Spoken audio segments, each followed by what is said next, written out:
வத்தலகுண்டு அருகே கோடைக்கால கூடைப்பந்து பயிற்சி முகாம் 200க்கும் மேற்பட்ட கிராமப்புற மாணவர்கள் பங்கேற்றனர். திண்டுக்கல் மாவட்டம் வத்தலகுண்டு அருகே பட்டிவீரன்பட்டி NSVV மேல்நிலைப் பள்ளி சார்பில் கோடைக்கால கூடைப்பந்து பயிற்சி முகாம் நடைபெற்றது.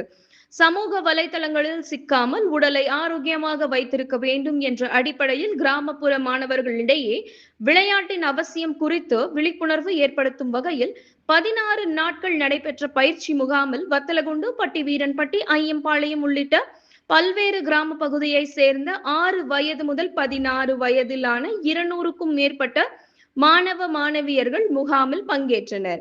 மாநிலம் மற்றும் மாவட்ட அளவிலான போட்டிகளில் பங்கேற்கும் கூடைப்பந்து வீரர் வீராங்கனைகளுக்கு தற்போது உலக அளவில் கூடைப்பந்து விளையாட்டில் பயன்படுத்தப்படும் புதிய உத்தி மற்றும் விளையாட்டுகளின் நுணுக்கங்கள் குறித்து பயிற்சி அளிக்கப்பட்டது. நிறைவு நாள் விழாவில் மாநில கூடைப்பந்து கழக துணைத் தலைவர் செண்பகமூர்த்தி, கோவை சாலிட் டெக்னாலஜிஸ் இயக்குனர் மேகலா தேவராஜன் ஆகியோர் பங்கேற்று கூடைப்பந்து பயிற்சி மாணவர்களுக்கு கேடயம் மற்றும் சான்றிதழ் வழங்கினர். இந்நிகழ்வில் பெற்றோர்கள் ஏராளமானோர் பங்கேற்று மாணவர்களை பாராட்டினர்.